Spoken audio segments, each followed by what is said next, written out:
नमस्कार मित्रांनो, अशोक मामा या मालिकेच्या आजच्या भागात आपण बघणार आहोत. आता नवरा नवरी घरी आलेले असतात तेव्हा किशाभाऊ राधावहिनीला आवाज देतो, कॉमेडी लवकर ये. तेव्हा राधावहिनी भाकड तुकड्याने दोघांची नजर काढते. त्यानंतर ती म्हणते, आता माप ओलांडून दोघांनी आत या बरं. त्यात ईशान विचारतो, पण आजोबा हे तांदूळ असे पायाने का सांडतात? त्यावर अशोक मामा म्हणतात, ए गधड्या, तांदूळ उडवत नाही त्याला माप ओलांडणं असं म्हणतात. आणि ते सांगू लागतात, काय असतं, नवी सून घरची लक्ष्मी असते, त्यामुळे तिने येताना सोबत धनधान्य आणि संपत्ती घेऊन यावं, यामागचा हा विधी असतो. तेव्हा अशोक मामा म्हणतात, चला आता माप ओलांडा. तितक्यात राधावहिनी म्हणते, असं कसं, नाव घ्यायला लागतं ना पुरी. तेव्हा भैरवी नाव घेऊ लागते. डोळ्यासमोर दिसू लागली संसाराची स्वप्न नवी, बाबांच्या साथीने सुखी राहतील अनिश भैरवी. तेव्हा राधावहिनी अनिशला म्हणते, बाबू आता तू घे बरं. त्यावर तो म्हणतो, मी पण. आणि तो अशोक मामाला हळूच म्हणतो, बाबा मला पण करा ना हेल्प. त्यावर अशोक मामा म्हणतात, मी कशाला, तुझं तू बघ. तेव्हा अनिश म्हणतो, तुम्ही तिला हेल्प केली ना, मग असली कसली पार्शलिटी. तेव्हा राधावहिनी म्हणते, बाबू चल भाजीत भाजी मेथीची असं काहीतरी घेऊन टाक. तेव्हा अनिश नाव घेऊ लागतो आणि म्हणतो, वटपौर्णिमेच्या दिवशी जुळला संसाराचा धागा, बाबा सुनेशी प्रेमाने वागता, थोडं मुलाशी पण वागा. हे ऐकून सगळेजण हसू लागतात.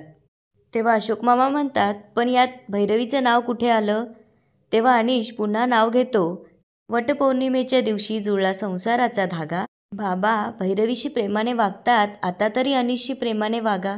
आता नाव घेऊन झालेलं असतं तेव्हा भैरवी माप ओलांडून घरात येते. आता आपण बघणार आहोत की लग्नाच्या धावपळीमुळे सगळेजण थकलेले असतात, त्यामुळे राधावहिनी सगळ्यांसाठी सरबत आणते. तेव्हा इरा म्हणते, आजोबा मला ना आज खूप मज्जा आली, कारण लग्न पण मस्त झालं आणि वटपौर्णिमा पण. तितक्यात ईशान विचारतो, आजोबा वटपौर्णिमा का साजरी करतात? तेव्हा राधावहिनी म्हणते, अरे बाल्या, त्या दिवशी सावित्रीने सत्यवानाले असे मरणाच्या दाढीतून बाहेर काढले ना, म्हणून. त्यावर ईशान म्हणतो, म्हणजे सावित्री होती डॉक्टर. त्यावर सगळेजण हसू लागतात. तेव्हा राधावहिनी म्हणते, अरे कुचिन तोंड्याच्या, तसं नसतं, म्हणजे यमराज न्यायला आला होता सत्यवानाले, त्यामुळे सावित्रीने त्याला वडाच्या झाडाखाली आणलं होतं. त्यावर तो विचारतो, पण वडाच्याच झाडाखाली का, म्हणजे पिंपळाचं झाड आहे, आंब्याचं झाड आहे. तेव्हा ईश्वर म्हणतो, ते मी सांगतो, त्यामागे सायन्स आहे. त्यावर इरा विचारते, ते कसं? तेव्हा तो सांगू लागतो, कारण वडाचं झाड आपल्याला सगळ्यात जास्त ऑक्सिजन देतं. त्यावर इरा विचारते, पण हे सावित्रीला कसं माहिती? तेव्हा संयमी म्हणते, हां, त्यावेळेस स्कूल आणि कॉलेजेस पण नसतील ना. त्यावर अशोक मामा म्हणतात, बरोबर आहे तुझं, पण काय होतं, सावित्री शहाणी होती, म्हणजे ती अनुभवातून शिकली. आणि ते म्हणतात, तुम्ही काय म्हणतात ते? त्यावर संयमी म्हणते, एक्सपिरियन्स बेस्ड लर्निंग.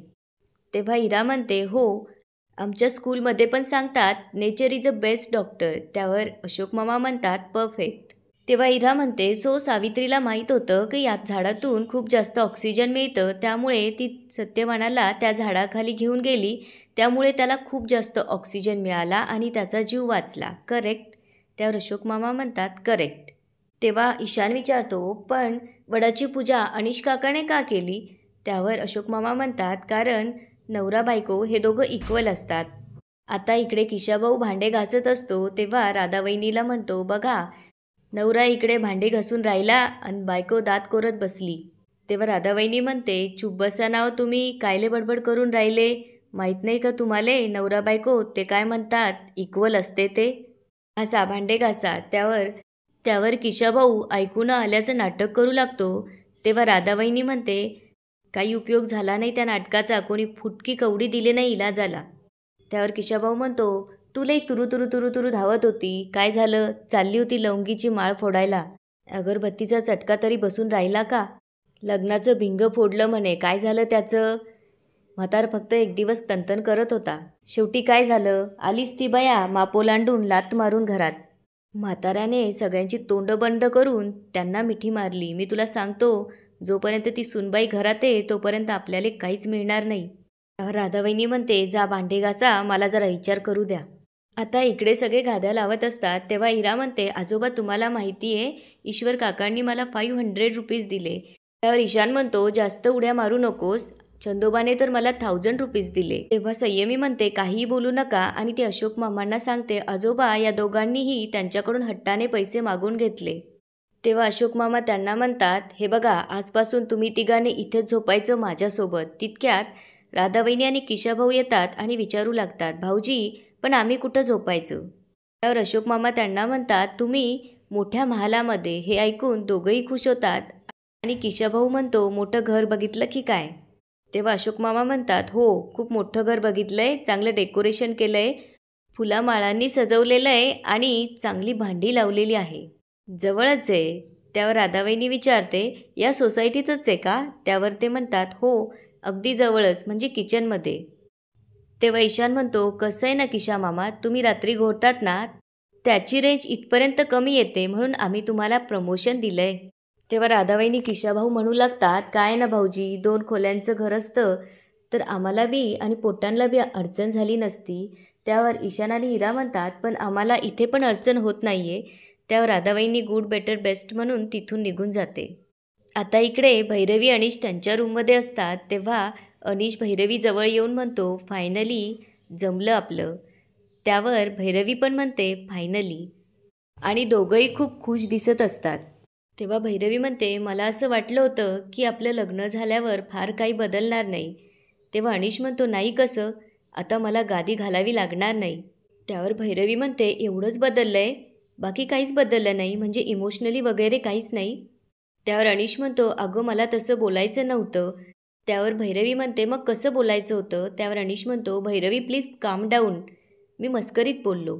तेव्हा भैरवी म्हणते, मी एवढं सिरियसली बोलते आणि तुला मस्करी सुचते? त्यावर अनिश म्हणतो, आय एम सॉरी.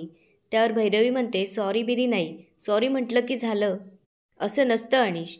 त्यावर तो म्हणतो, मग तू सांग काय करू, तू सांगशील ती शिक्षा भोगायला तयार आहे मी. त्यावर भैरवी म्हणते, ठीक आहे, मग आज सतरंजीवर झोप जा. हे ऐकून अनिश जरा नाराज होतो आणि भैरवीला म्हणतो, ठीक आहे, आणि तो तिथून जाऊ लागतो. तेव्हा भैरवी हसू लागते आणि त्याला मिठी मारून म्हणते, अनिश, अरे मजाक करत होते मी. त्यावर अनिश म्हणतो, अगं घाबरलो ना मी. तितक्यात दरवाजा वाजतो. त्यामुळे अनिश दरवाजा उघडतो. तेव्हा अशोक मामा असतात. अनिश म्हणतो, बाबा तुम्ही?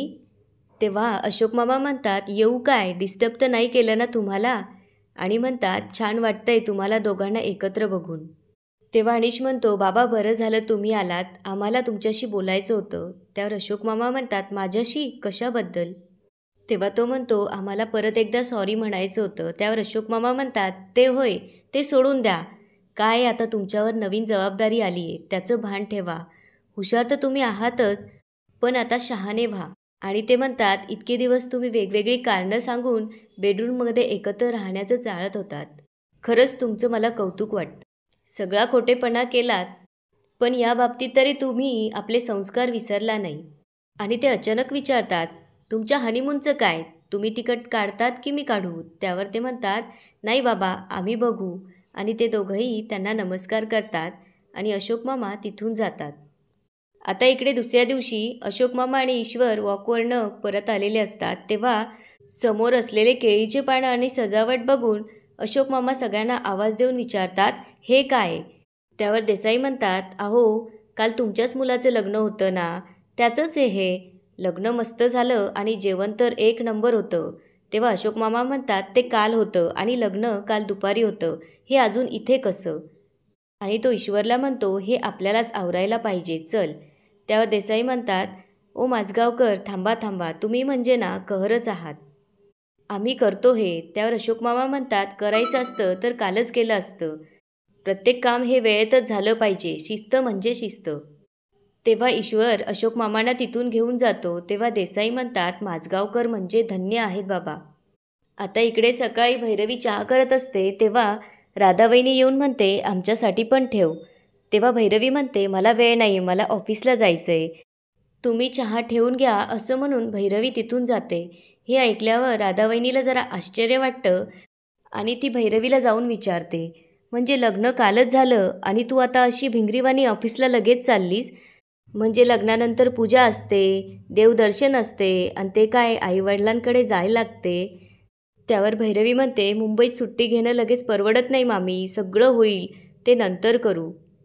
आणि याच ठिकाणी आजचा एपिसोड संपतो. आता पुढे काय होणार ते बघूया उद्याच्या एपिसोडमध्ये. धन्यवाद.